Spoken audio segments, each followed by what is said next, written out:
اون دوتا مست چشات منو خوابم میکنه، ذره ذره اون نگات منو آبم میکنه.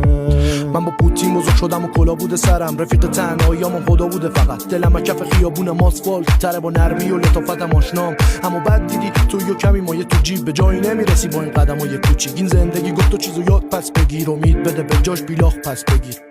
Yoxulmadım ayaktayım, dertlerinle baş başayım. Zalimlere, bütünlere yenilmedim, buradayım.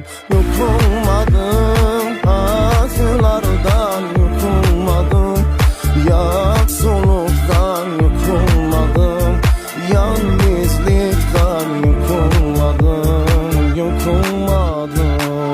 بس تاکی به وفایی، تکی بگریم به تنیایی، ایتر طاقتم نماوه با من بیم اگر تو نایی، با من بیم اگر تو نایی.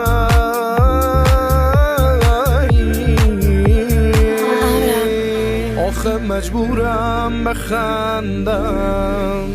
اون دوتا مست چشات منو خوابم میکنه، ذره ذره اون نگات منو آبم میکنه.